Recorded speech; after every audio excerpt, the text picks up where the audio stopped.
Bonjour, j'aimerais aujourd'hui parler avec vous du ministère des anges. Et oui, des anges ont été envoyés pour vous aider, pour vous secourir, pour exercer un service en votre faveur, un ministère pour vous aider. Alors, on ne pense peut-être pas forcément aux anges tous les jours, au contraire, peut-être que vous y pensez très régulièrement.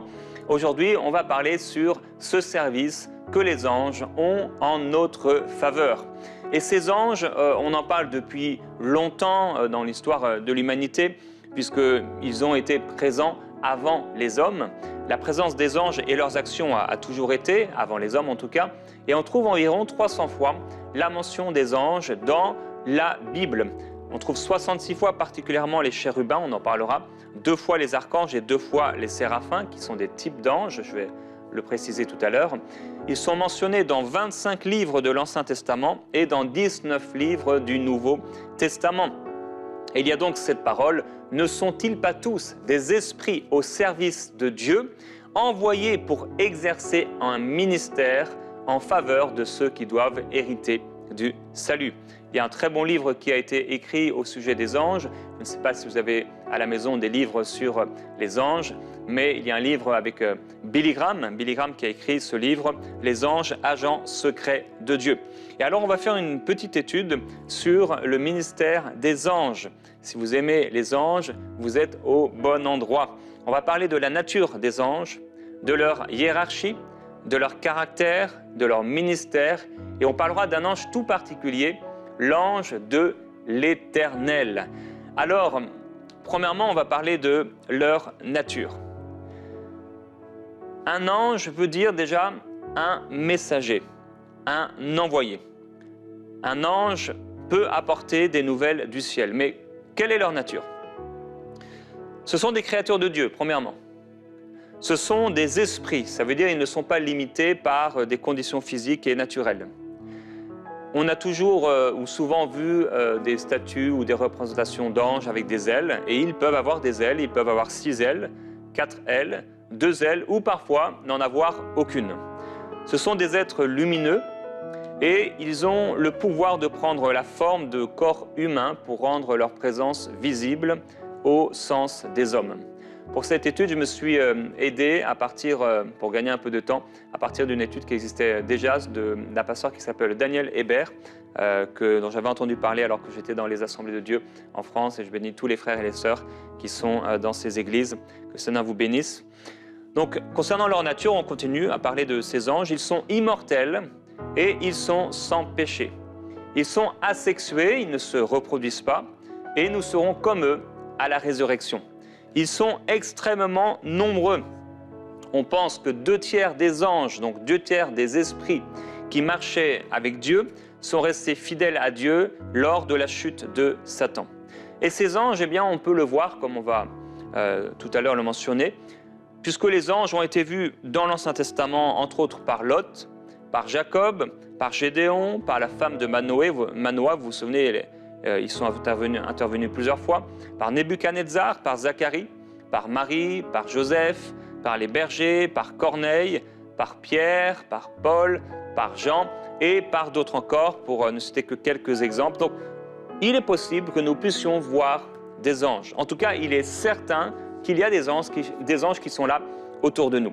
Donc, quand on voit de ces anges, on peut même être surpris puisque on peut les voir sans réaliser que ce sont des anges, puisqu'ils peuvent prendre une apparence humaine, et on peut même accueillir à la maison par hospitalité des anges sans réaliser que ce sont des anges. Ni Abraham, ni Lot, ni Gédéon ne semblent avoir réalisé qu'ils se trouvaient en présence d'anges.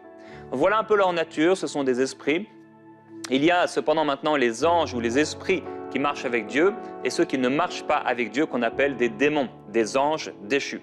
Alors il y a une hiérarchie, on va parler ici de la hiérarchie non pas au niveau du royaume satanique, puisque dans le royaume des démons, donc le diable en est la tête, il y a également une hiérarchie dans les positions qui sont parmi les anges déchus, mais il y a également une hiérarchie parmi les anges de Dieu.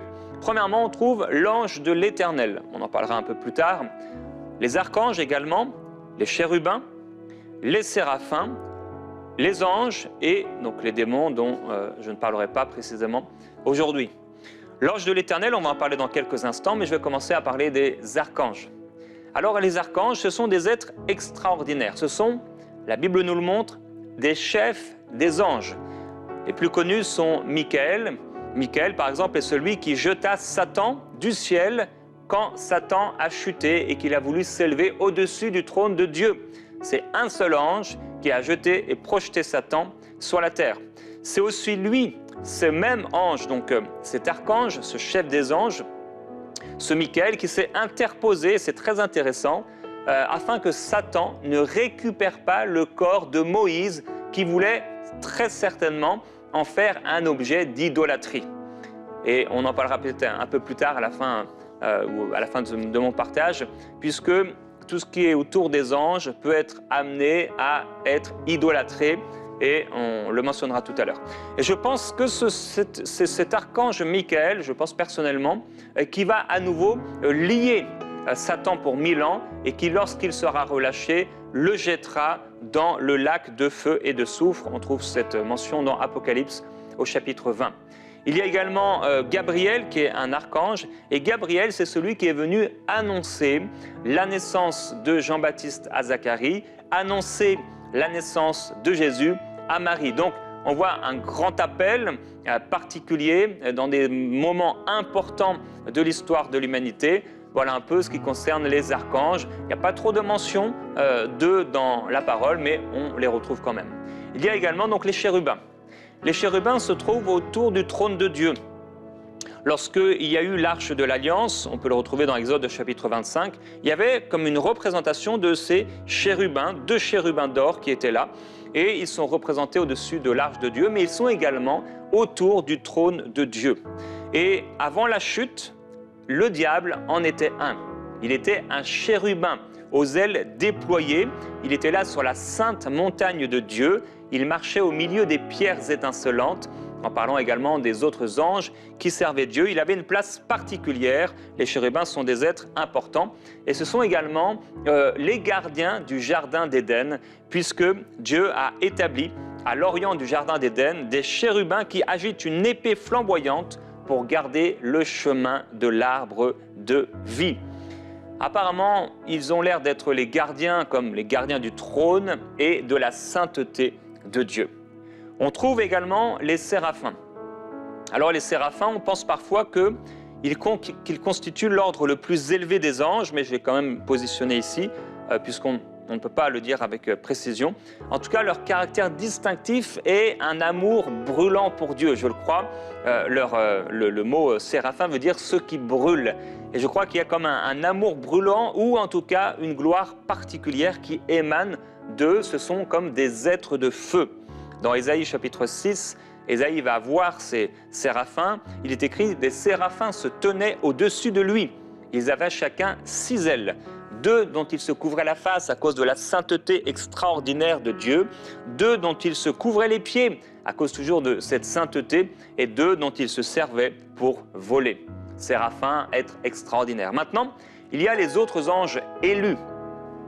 Les anges sont ceux qui sont restés fidèles à Dieu au moment de la révolte de Satan.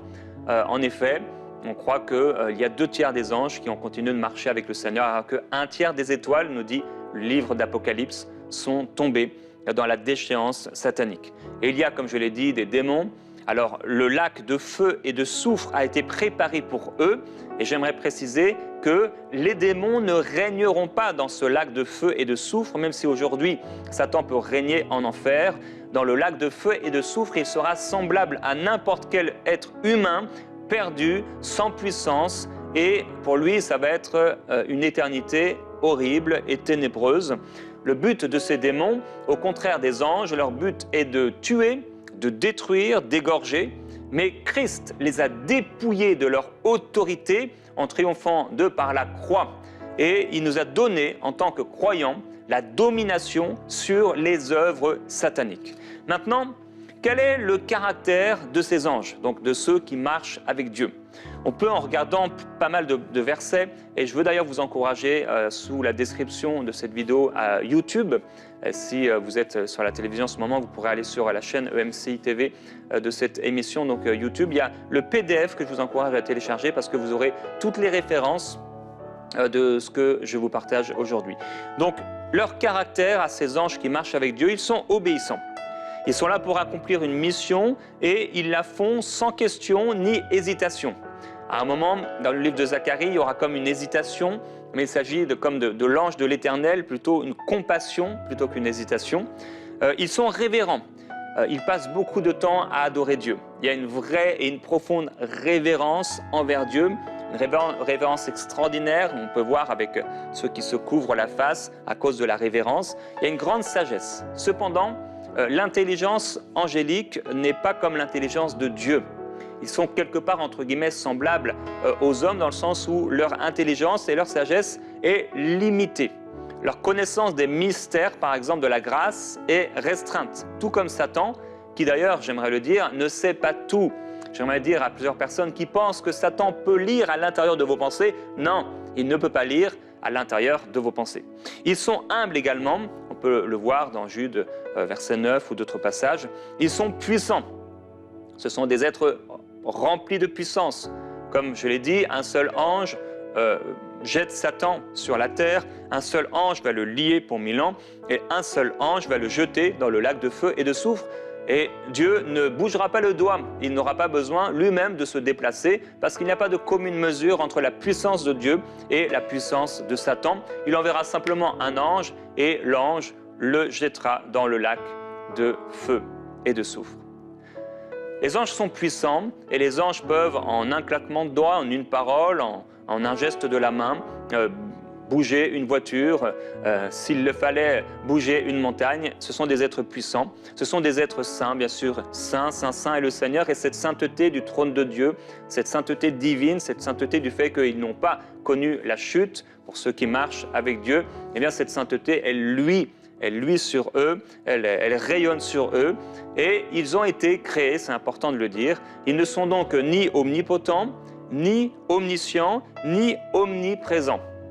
Maintenant, concernant leur ministère, et c'est particulièrement ce qui nous intéresse aujourd'hui, ce sont des agents de Dieu. Ils vont exercer les décrets des jugements de Dieu. On peut le voir dans Genèse au chapitre 19 avec aussi l'histoire de Sodome et Gomorrhe. Dans Acte 12, les anges sont là quand Dieu donne un décret de jugement. Les anges peuvent intervenir. Par exemple, un ange peut frapper un homme à cause d'un décret, d'un jugement de Dieu, et cet homme peut instantanément mourir à cause d'une action angélique. Les anges également sont des messagers de Dieu. Nous l'avons vu avec Gabriel. Gabriel est un messager de Dieu. Il annonce la venue de Jean-Baptiste à Zacharie qui est là et qui va aller dans ce lieu très saint, extraordinaire. Et il est là et il est émerveillé de la gloire qui se manifeste à travers cet ange, puisqu'il y a une gloire effectivement sur les anges. Et cette même ange, donc Gabriel, qui va annoncer la venue du Seigneur Jésus-Christ. Des messagers de Dieu, donc ils annoncent des choses comme on l'a dit. Également, ils vont avertir. Ils peuvent donner des avertissements aux hommes. Donc un ange peut apparaître à quelqu'un pour lui donner un avertissement de la part de Dieu. J'aimerais dire qu'un ange ne peut par lui-même avertir, annoncer ou faire quoi que ce soit, à moins qu'il n'ait reçu l'ordre de la part de Dieu. Ils sont au service de Dieu pour exercer un ministère en notre faveur, à nous qui marchons avec Dieu. Ils donnent également des instructions.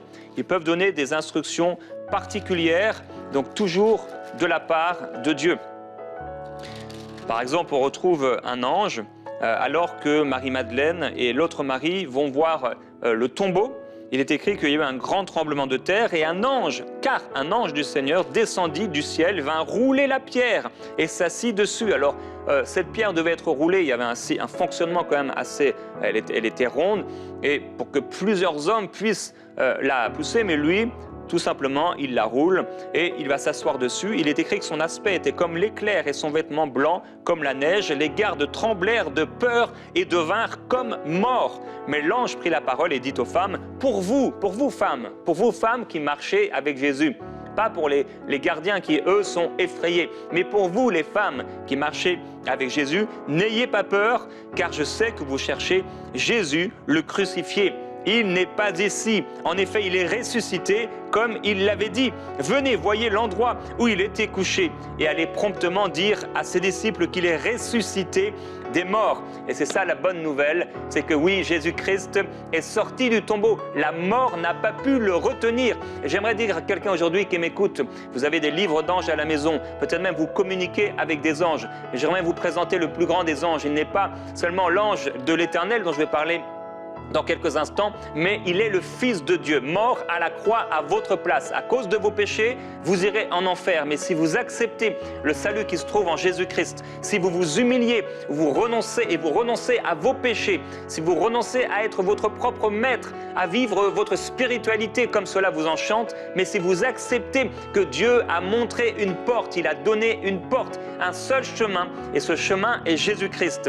Jésus-Christ est le chemin qui amène à la vie. Et en dehors de Jésus, il n'y a pas de salut. Il est le seul intermédiaire qui a été donné aux hommes, le seul par lequel nous puissions être sauvés. Jésus-Christ, aucun ange n'est mort pour vous, mais Jésus-Christ est mort pour vous. Aucun ange ne pourrait de lui-même vous aider, mais Jésus-Christ et le Père les a envoyés pour vous aider.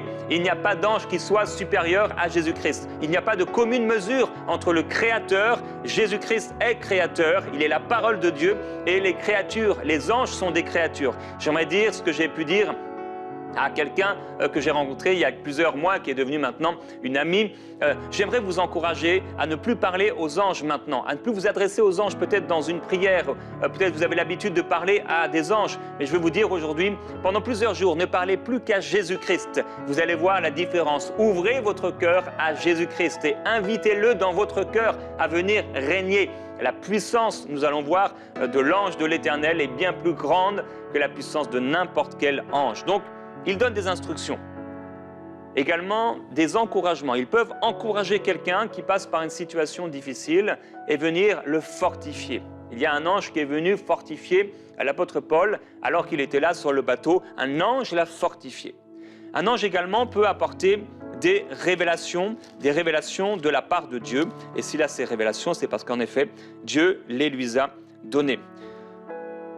Étienne dira, vous qui avez reçu la loi sur l'ordre des anges et qui ne l'avez pas gardée. Alors les anges peuvent donner des révélations, mais il faut faire attention à la nature de ces anges, parce que le diable se déguise en ange de lumière. J'aimerais encore parler aux personnes, à vous qui vous êtes adressés à des anges régulièrement. Eh bien, j'aimerais vous dire que vous ne vous êtes pas adressé certainement à des anges de Dieu, mais à Satan qui se déguise en ange de lumière, et à ses serviteurs, les démons, qui se déguisent en ange de lumière. Aussi longtemps que vous ne ferez pas alliance avec Jésus-Christ, aussi longtemps que Jésus ne viendra pas habiter dans votre cœur, aussi longtemps vous n'aurez pas la paix. Vous pourrez la fabriquer, vous pourrez essayer de faire toutes sortes de choses, pratiquer le yoga ou je ne sais quelle religion ou philosophie ésotérique, mais vous ne trouverez pas de repos, parce que Jésus-Christ a le seul repos pour votre âme. Il dit, venez à moi, vous tous qui êtes fatigués et chargés, et je vous donnerai du repos, et vous trouverez du repos pour mon âme. Il dit, venez à moi, je vous donnerai mon joug, il est doux et léger. Oui, vous trouverez du repos pour mon âme. Jésus dit, celui qui croira en moi, des fleuves d'eau vive jailliront de son cœur jusque dans la vie éternelle. Jésus-Christ seul peut vous sauver et vous donner la vie éternelle. Alors, ce sont des serviteurs de Dieu, ces anges, envoyés pour vous guider. Ils peuvent vous guider, ils peuvent vous diriger, ils peuvent également pourvoir à vos besoins. D'une façon particulière, ils peuvent vous amener quelque chose alors que vous êtes dans le besoin. Ils peuvent vous soutenir et vous encourager. Comme on l'a vu, Jésus était là dans le jardin de Gethsémane et un ange est venu pour le fortifier. Ils peuvent également vous préserver, vous protéger. Cela nous est arrivé par exemple avec Annabelle, alors que nous étions un jour sur une autoroute. Un ange est intervenu et nous a protégés d'un accident. Daniel, dans la fosse aux lions, a été protégé par un ange et les lions n'ont pas pu le dévorer. Ils peuvent vous délivrer, ils peuvent révéler des mystères, comme nous l'avons vu. Ils peuvent aider les justes, et ils le feront après la mort, en recueillant leurs âmes, par exemple. Les anges vont amener, ou plutôt diriger, ceux qui ont marché avec Dieu dans le royaume de Dieu. Ils auront une part active dans la moisson finale. Ils accompagneront Jésus-Christ lors de son retour. Et l'un d'eux, comme je l'ai dit, jettera Satan dans le lac de feu et de soufre. Donc on peut penser même, ou on peut les voir et penser que ce sont des hommes. J'aimerais maintenant terminer. On a pris un peu plus de temps aujourd'hui dans la parole, mais je savais que cela allait arriver. Il y a également l'ange de l'Éternel. Alors, certains passages de l'Ancien Testament mentionnent d'une manière particulière la présence de cet ange, l'ange de l'Éternel.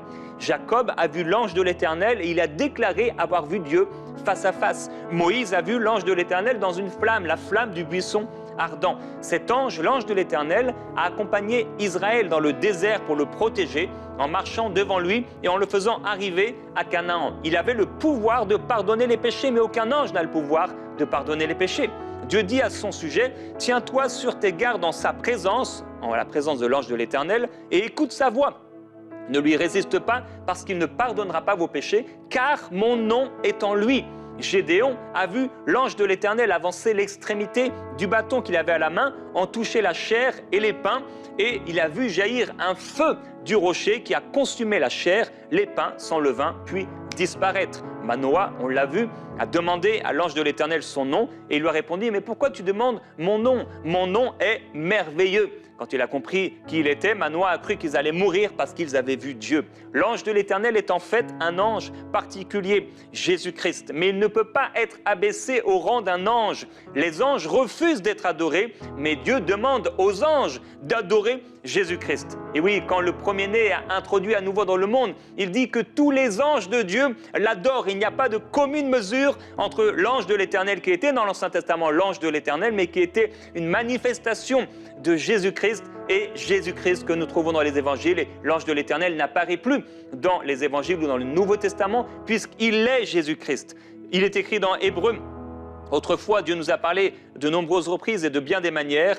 Il a parlé à nos ancêtres par les prophètes, mais Dieu, dans ces jours qui sont les derniers, nous a parlé par le Fils. Il l'a établi, héritier de toutes choses, et c'est par lui aussi qu'il a créé l'univers. Le Fils est le reflet de sa gloire et l'expression de sa personne.